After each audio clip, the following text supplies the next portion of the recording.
അതിലുപരിയായിട്ട് അപ്പം ഓർമ്മക്കുറിപ്പുകളെ നമ്മളൊരു ചരിത്രത്തിൽ അങ്ങനെ ആശ്രയിക്കാൻ പറ്റില്ല. ഒരു ഓതൻറ്റിക് ആയിട്ടുള്ള ഒരു എവിഡൻസോട് കൂടി ഒരു ഹിസ്റ്ററി എഴുതുമ്പോൾ അപ്പോൾ അതിന് ഓതൻറ്റിക് ആയിട്ടുള്ള ഡോക്യുമെൻറ്റ്സ് നമുക്ക് ആവശ്യമാണ്. അപ്പോൾ അങ്ങനെ ഒരു ഡോക്യുമെൻ്റ് തിരഞ്ഞു പോകുമ്പോൾ വളരെ ശുഷ്കമാണ് ഈ മേഖല.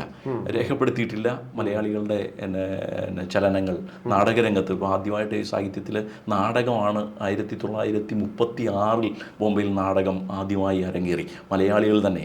ഇപ്പോൾ ലാൽബാഗ് എന്ന് പറയുന്ന സ്ഥലത്തുള്ള ടെക്സ്റ്റൈൽ തൊഴിലാളികൾ, മലയാളികളായിട്ടുള്ള ടെക്സ്റ്റൈൽ തൊഴിലാളികൾ, കമ്മ്യൂണിസ്റ്റ് അനുഭാവികളായിട്ടുള്ള കമ്മ്യൂണിസ്റ്റുകാരായിട്ടുള്ള ആളുകൾ, അവിടെ തൊഴിലാളികളാണ് ബോംബെയിൽ ആദ്യം നാടകം അവതരിപ്പിക്കുന്നതിന് ശേഷമാണ് 40കളിൽ എസ് കെ പൊറ്റക്കാടൊക്കെ വരികയും ഇങ്ങനെയാണ് പിന്നെയാണ് സാഹിത്യത്തിലേക്ക് പോകുന്നത്.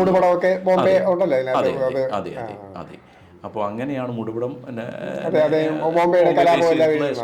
എസ് കെ കുറേ നാൾ താമസിക്കുകയും എസ് കെ സാഹിത്യരംഗത്ത് വലിയ ഉണർവ് വരുത്തുകയും ചെയ്തു. അപ്പം വളരെയധികം മലയാള സാഹിത്യം, ബോംബെയിലെ മലയാള സാഹിത്യം എസ് കെയോട് കടപ്പെട്ടിരിക്കുന്നു. പിന്നെ എസ് കെയുടെ വർക്കുകളിൽ തന്നെ ബോംബെ വളരെ ഇൻസ്പിറേഷൻ ആയിരുന്നു. അപ്പോൾ ഇത് ആളുകളിൽ നിന്നുള്ള പേഴ്സൺ ടു പേഴ്സൺ ഡിസ്കഷനിലൂടെയാണ് കുറേയേറെ എനിക്ക് ഇതിനെക്കുറിച്ചുള്ള അറിവുകൾ ഞാൻ അത് ഉപയോഗിച്ചാണ് ഞാനിങ്ങനെ എഴുതിയത്.